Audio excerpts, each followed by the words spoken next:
Hi friends, வணக்கம். இந்த வீடியோவில் நம்ம என்ன பார்க்க போகிறோம் அப்படின்னா, தெர்மிஸ்டர் சம்மந்தமான ஃபால்ட்டை வந்து நம்ம ஃபோனில் எப்படி சரி பண்ணுறது அப்படிங்கிறத பார்க்கலாம். ஓகே, உதாரணத்துக்கு இப்போ நீங்கள் சர்வீஸில் இருக்கிறீங்கன்னா, நீங்கள் நிறைய செட் அட்டன் பண்ணியிருப்பீங்க. கம்ப்ளைண்ட் எப்படி வந்திருக்கும் அப்படின்னா, temperature too low, charging stopped அப்படிங்கிற வந்திருக்கும், இல்லை டெம்பரேச்சர் டூ ஹை அப்படிங்கிற மாதிரி மெசேஜ் வந்திருக்கும். ஸோ சார்ஜ் போடும்போது இந்த மாதிரி எரர் வந்துச்சுன்னா அது வந்து இந்த தெர்மிஸ்டர் சம்மந்தமான ஃபால்ட். ஓகே, ஸோ உதாரணத்துக்கு இப்போ நீங்கள் சார்ஜ் போடாமல் நார்மலாக செட்டாக ஆன் கண்டிஷன் இருக்கும்போது கூட என்ன ஆகும், ஒரு சில நேரத்தில் இந்த மாதிரி டெம்பரேச்சர் கம்ப்ளைண்ட் வந்து செல்லு உடனே ஆஃப் ஆயிரும். ஒரு எரர் மெசேஜ் மாதிரி கொடுத்துட்டு உடனே ஆஃப் ஆயிரும். ஓகே, இப்போ உதாரணத்துக்கு இப்போ நோட் 9லலாம் வந்து என்னது தெர்மிஸ்டர் கம்ப்ளைண்ட்னால ரீஸ்டார்ட் ஆகுது. ஸோ இதெல்லாம் வந்து என்னென்னா, ஒரு தெர்மிஸ்டர்னால ஒரு சின்ன தெர்மிஸ்டர் ஒரு ரெசிஸ்டர் தான் அது. அதனால் ஃபோனில் வந்து எவ்வளோ ஃபால்ட் வருது அப்படிங்கிறத பார்க்கலாம். இப்போ வர செல்லில் நிறையா செல்லில் இது மாதிரி ஃபால்ட் வருது.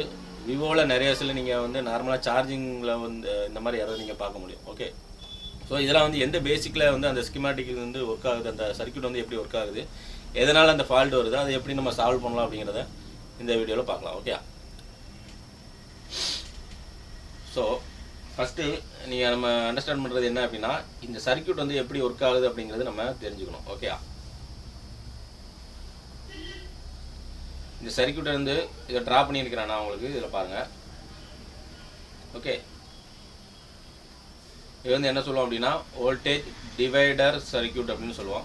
இது நிறைய இடத்துல யூஸ் ஆகும். ஓகே, இது நார்மலாக தெர்மிஸ்டர் சம்மந்தமான ஃபால்ட்டில் மட்டும் வராது. நார்மலாக உதாரணத்துக்கு நம்ம பேட்டரியிலேருந்து வரக்கூடிய இந்த ஐடி தெர்மல் லைனே வந்து இந்த மாதிரி தெர்மிஸ்டர் மூலமாக போட்டிருப்பாங்க. எங்கேயாவது சென்ஸ் லைன் இருக்கும். இப்போ உதாரணத்துக்கு சார்ஜிங் ஏறிட்டா இல்லையா ஏறுதா இல்லையான்னு பார்க்குறக்கா விபெட்லேருந்து ஒரு சென்ஸ் லைன் எடுத்து கொடுத்துருப்பாங்க. அதுலேயும் இந்த மாதிரி தெர்மிஸ்டர் வரும்.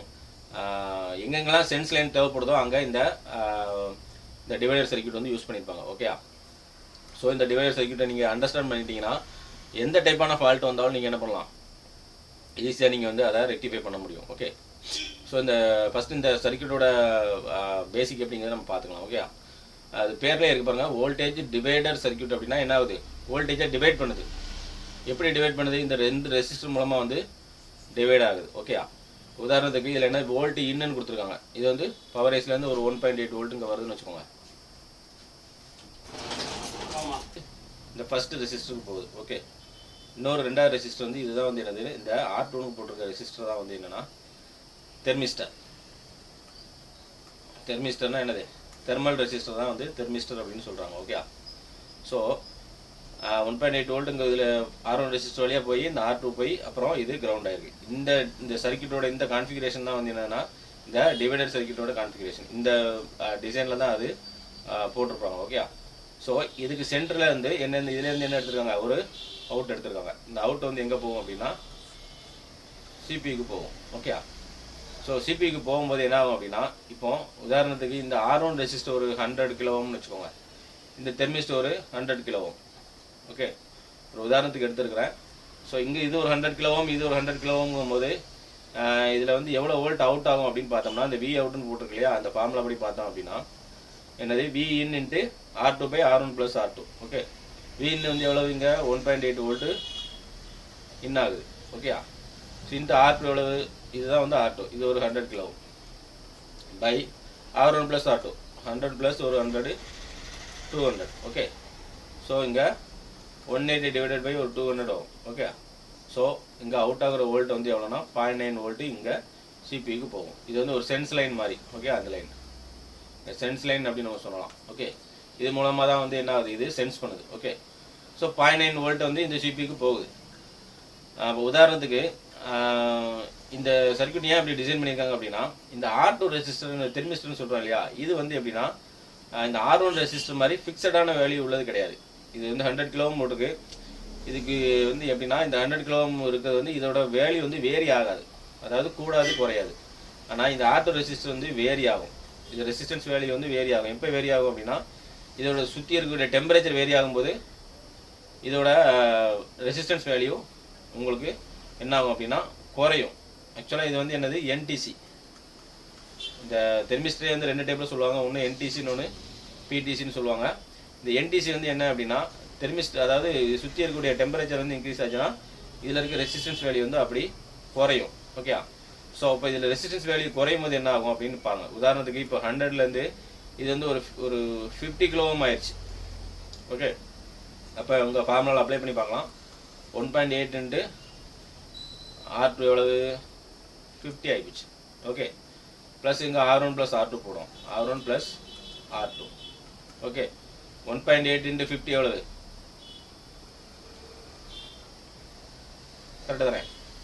90. Okay, divide by R1 + R2 எவ்வளவு? 150. 100 + 150. ஸோ 90 டிவைடட் பை 150 எவ்வளவு?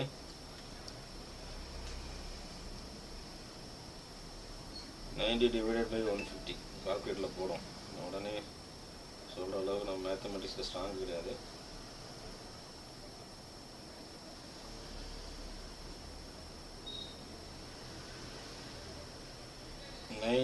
Divided by 150.